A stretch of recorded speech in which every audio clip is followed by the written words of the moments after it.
Hello friends, hi नमस्कार। Welcome to my YouTube channel let's do and learn. आप सभी का बहुत बहुत वेलकम करती हूँ। मैं रूपाली जायसवाल।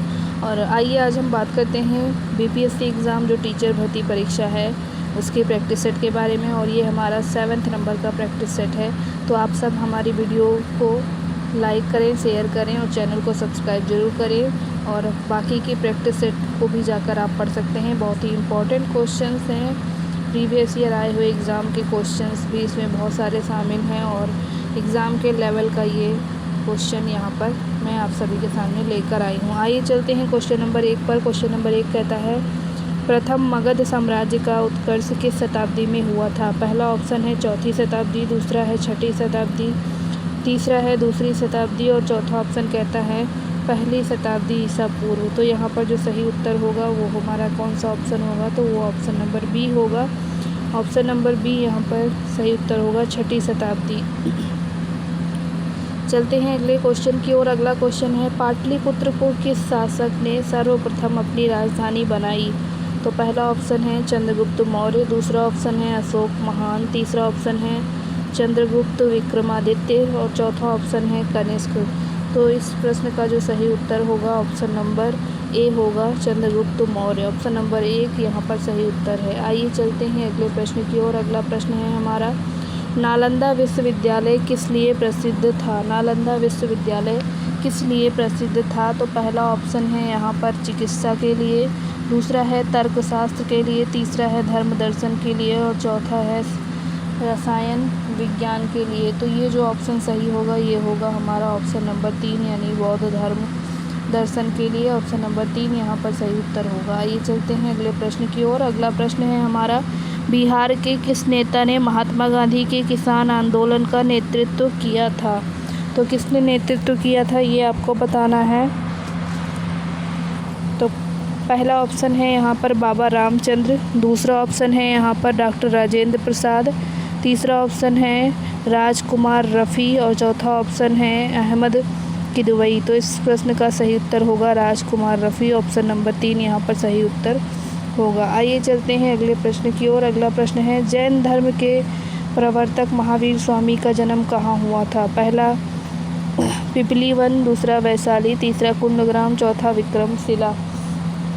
तो कौन सा ऑप्शन यहाँ पर सही उत्तर होगा? ऑप्शन नंबर यहाँ पर 3 सही होगा, जो कि है हमारा कुंडग्राम, यानी कुंडग्राम में हुआ था। आइए अगले प्रश्न की ओर चलते हैं। अगला प्रश्न है, सन 1947 भारतीय राजनीति में सन 1947 के बाद किस महिला ने सर्वाधिक योगदान किया?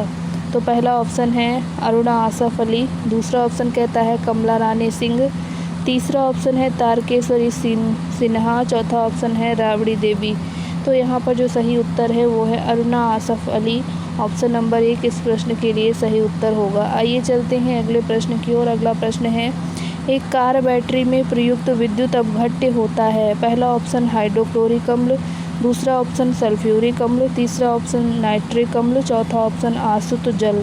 तो यहाँ पर इस प्रश्न का जो सही उत्तर होगा ऑप्शन नंबर बी सही होगा, सल्फ्यूरिक एसिड यानी कि H2SO4 यहाँ पर सही उत्तर होगा। आइए चलते हैं अगले प्रश्न की ओर। अगला प्रश्न है, 1 पिकोग्राम बराबर होता है? पहला ऑप्शन 100 ग्राम, दूसरा है 10 ग्राम, तीसरा ऑप्शन है 10 की पावर -12 ग्राम और चौथा ऑप्शन है 10 की पावर -15 ग्राम। तो यहाँ पर सही उत्तर होगा 10 की पावर -12, 10 की पावर -12 ग्राम यहाँ पर राइट आंसर होगा। आइए अगले प्रश्न की ओर चलते हैं। अगला प्रश्न है, दूध उदाहरण है, दूध किस चीज़ का उदाहरण है? पहला है एक विलयन का, यहाँ पर विलयन कर ले, इसको ठीक कर ले, विलयन, दूसरा है कोलाइडल विलयन का, तीसरा है इमल्सन का, चौथा है वायु विलय का। तो यहाँ पर दूध उदाहरण है इमल्सन का। ऑप्शन नंबर 3 यहाँ पर सही उत्तर होगा। ऑप्शन नंबर 3 यहाँ पर इस प्रश्न का सही उत्तर है। आइए चलते हैं अगले प्रश्न की ओर। अगला प्रश्न है हमारा, ये कहता है कि निम्नलिखित में से कौन सी गैस ओजोन परत के अवशेष के लिए उत्तरदायी है? निम्नलिखित में से कौन सी गैस ओजोन परत के अवशेष के लिए उत्तरदायी है? पहला ऑप्शन है कार्बन डाइऑक्साइड, दूसरा ऑप्शन है कार्बन मोनोऑक्साइड, तीसरा ऑप्शन नाइट्रस ऑक्साइड, चौथा ऑप्शन क्लोरोफ्लोरोकार्बन। तो यहाँ पर डी वाला ऑप्शन सही होगा। ओजोन परत जो कि हमारा क्या है, CFC क्लोरोफ्लोरोकार्बन, ये क्या है, तो ये ही ओजोन परत के क्षरण के लिए उत्तरदायी हैं। आइए चलते हैं अगले प्रश्न की ओर। अगला प्रश्न है, सूर्य के प्रकाश को धरती की सतह पर पहुंचने में लगने वाला समय, कितना समय लगता है सूर्य के प्रकाश को धरती पर? तो पहला ऑप्शन कहता है 4.2 मिनट, दूसरा ऑप्शन कहता है 4.8 मिनट, तीसरा ऑप्शन कहता है 8.5 मिनट और चौथा ऑप्शन कहता है 3.5 मिनट। तो यहाँ पर जो सही उत्तर होगा इस प्रश्न के लिए ऑप्शन नंबर 3 सही होगा, जो कि है 8.5 मिनट, यानी सूर्य के प्रकाश को पृथ्वी की सतह पर पहुँचने में लगने वाला समय 8.5 मिनट। आइए अगले प्रश्न की ओर चलते हैं। अगला प्रश्न है, स्टील की कठोरता प्रदान करने के लिए बढ़ाई जाती है। स्टील की कठोरता को बढ़ाने के लिए किस चीज़ की क्वांटिटी बढ़ाई जाती है? तो यहाँ पर पहला ऑप्शन है कार्बन की मात्रा, दूसरा ऑप्शन है मैग्नीज की मात्रा, तीसरा ऑप्शन है सिलिकॉन की मात्रा, चौथा ऑप्शन है क्रोमियम की मात्रा। तो यहाँ पर ऑप्शन नंबर डी क्रोमियम की मात्रा ये हमारा सही उत्तर होगा। आइए चलते हैं अगले प्रश्न की ओर। अगला प्रश्न है, क्रोमैटोग्राफी की तकनीकी का प्रयोग होता है किस में होता है? पहला है रंगीन पदार्थों की पहचान करने में, दूसरा ऑप्शन है पदार्थों की संरचना निर्धारण में, तीसरा ऑप्शन कहता है रंगीन पदार्थों के प्रभाजी आसवन में, चौथा ऑप्शन कहता है एक मिश्रण से पदार्थ को अलग करने में। तो यहाँ पर क्या है ये? तो ये है क्रोमैटोग्राफी, एक मिश्रण को पदार्थ से अलग करने के लिए क्रोमैटोग्राफी जो टेक्निक है उसका हम प्रयोग करते हैं। आइए चलते हैं अगले प्रश्न की ओर। अगला प्रश्न है, घरेलू LPG सिलेंडर में दाब मापक नहीं प्रदान किए जाते हैं। पहला ऑप्शन क्योंकि यह बहुत महंगे होते हैं, दूसरा ऑप्शन कहता है यह LPG सिलेंडर की गैस की मात्रा को प्रदर्शित नहीं कर सकते, तीसरा ऑप्शन है इनका प्रयोग लाभदायक नहीं है और चौथा ऑप्शन कहता है यह LPG द्वारा चोक हो जाते हैं। यहाँ पर चौक नहीं होगा, चोक हो जाएगा, चोक का मतलब बंद हो जाते हैं। तो यहाँ पर इस प्रश्न का जो सही उत्तर है वो है LPG सिलेंडर की गैस की मात्रा को ये प्रदर्शित नहीं कर पाते हैं। ऑप्शन नंबर बी यहाँ पर सही उत्तर होगा। आइए अगले प्रश्न की ओर चलते हैं। अगला प्रश्न है हमारा, ये कहता है कि प्रकाश विकिरणों की प्रकृति होती है। प्रकाश के विकिरणों की जो प्रकृति है कैसी होती है? पहला है तरंग के समान, दूसरा ऑप्शन है कण के समान, तीसरा ऑप्शन है तरंग एवं कण दोनों के समान, चौथा ऑप्शन है किसी के समान नहीं। तो यहाँ पर हमारा जो सी वाला ऑप्शन है तरंग एवं कण दोनों के ही समान क्या होता है? प्रकाश का विकिरण होता है। आइए चलते हैं अगले प्रश्न की ओर। अगला प्रश्न है हमारा, शुष्क बर्फ होती है। पहला ऑप्शन है शुष्क बर्फ, क्वेश्चन है शुष्क बर्फ होती है। पहला ऑप्शन है ठोस पानी, दूसरा है कार्बन डाइऑक्साइड, तीसरा है निर्जल बर्फ, चौथा है ठोस हाइड्रोजन पेरोक्साइड। तो यहाँ पर शुष्क बर्फ क्या होती है? तो ये कार्बन डाइऑक्साइड होती है। ऑप्शन नंबर बी यहाँ पर सही उत्तर होगा। आइए चलते हैं अगले प्रश्न की ओर। अगला प्रश्न है हमारा, ये प्रश्न कहता है 70 एवं 100 के बीच, 70 से 100 के बीच जो विषम संख्याएं होती हैं कितनी होती हैं? पहला है 1, दूसरा है 0, तीसरा है 2, चौथा कहता है 3। तो यहाँ पर डी वाला ऑप्शन सही होगा, 3 होती हैं। आइए चलते हैं अगले प्रश्न की ओर। अगला प्रश्न कहता है लोकसभा का पहला आम चुनाव कब हुआ था? लोकसभा का पहला आम चुनाव कब हुआ था ये आपको बताना है। तो इस प्रश्न के लिए पहला जो ऑप्शन है आम चुनाव, पहला ऑप्शन कहता है 1949 में, दूसरा ऑप्शन कहता है 1952 में, तीसरा ऑप्शन कहता है 1950 में और चौथा ऑप्शन कहता है 1954 में। तो यहाँ पर बी वाला ऑप्शन सही होगा, 1952 में हुआ था। आइए चलते हैं अगले प्रश्न की ओर।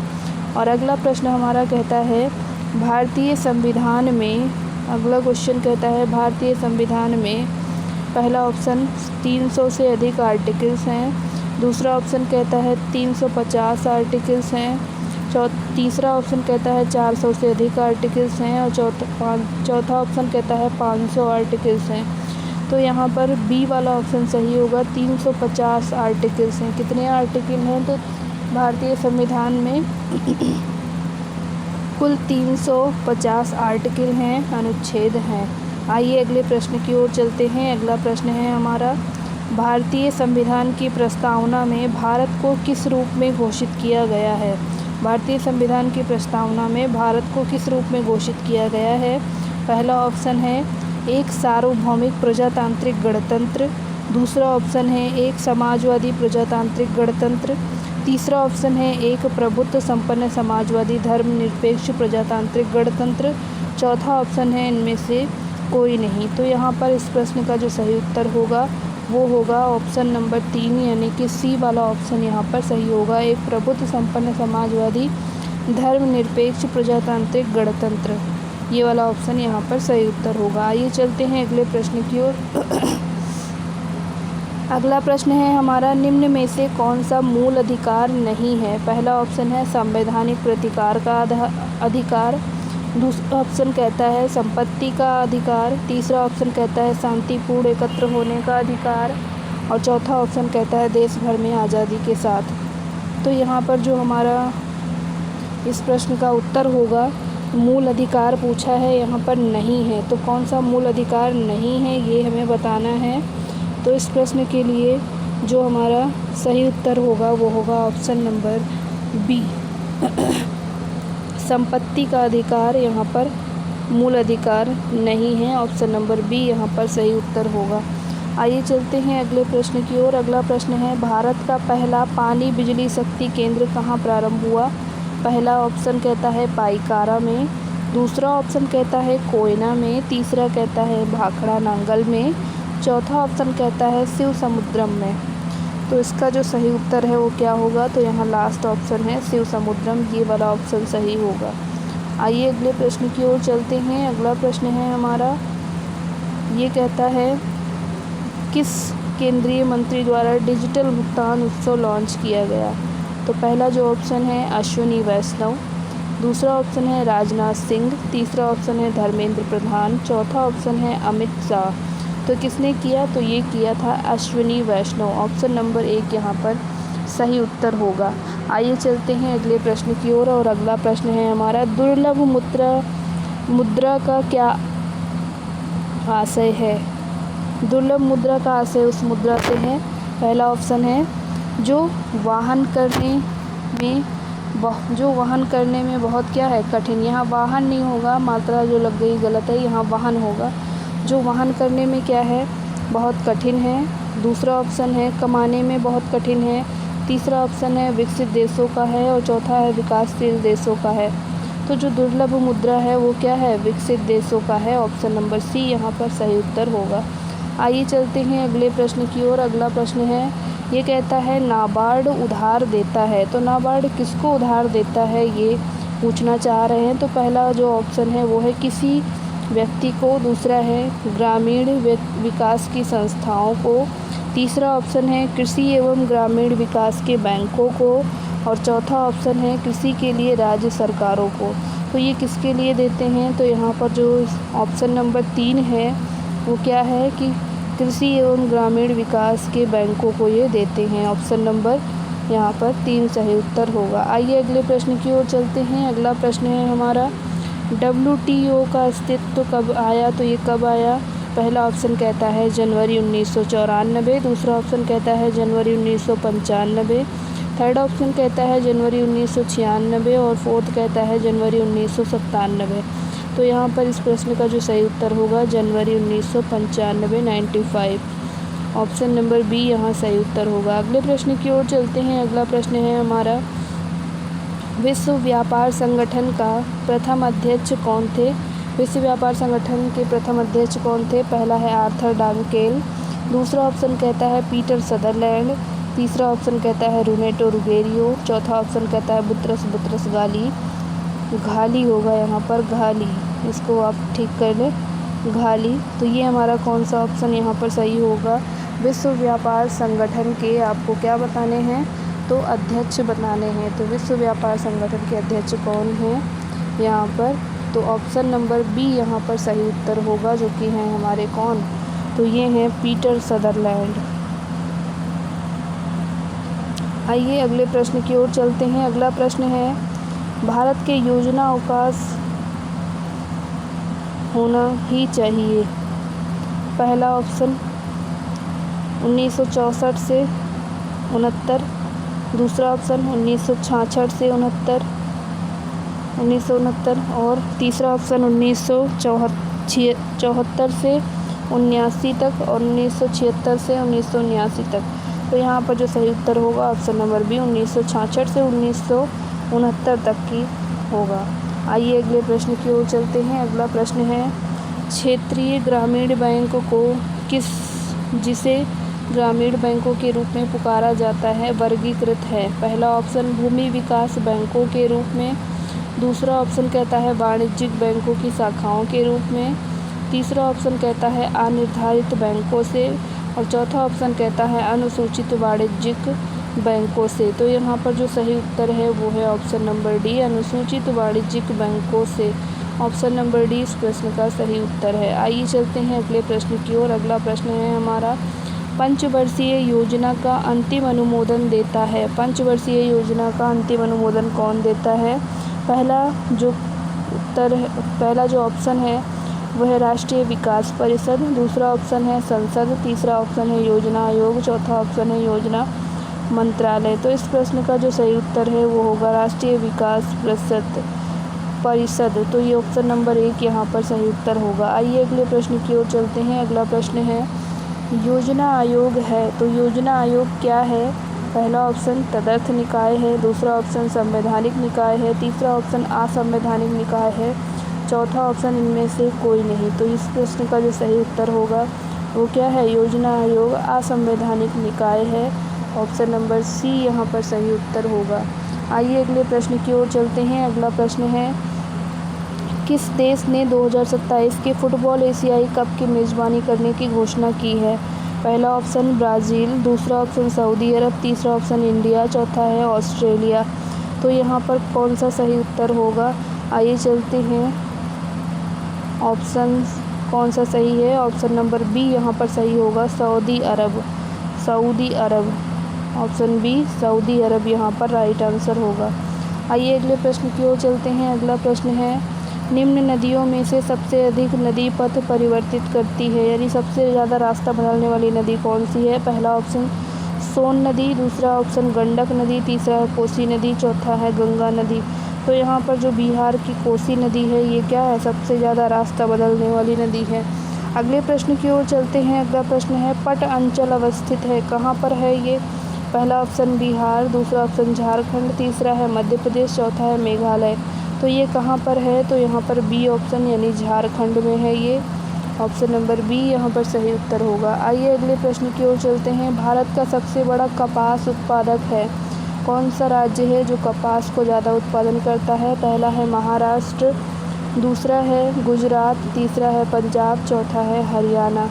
तो यहाँ पर पंजाब जो राज्य है वो है हमारा क्या? कपास उत्पादक का सबसे बड़ा।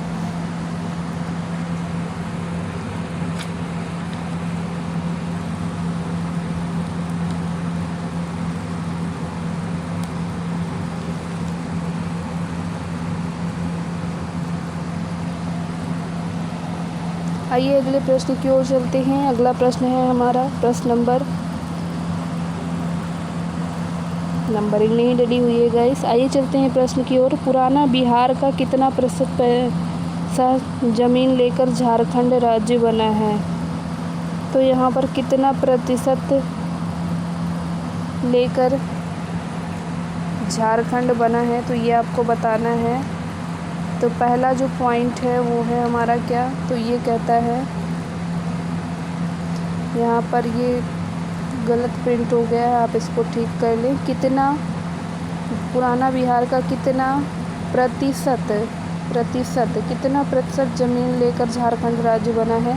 तो पहला ऑप्शन है 38.4%, दूसरा ऑप्शन है 42.35% और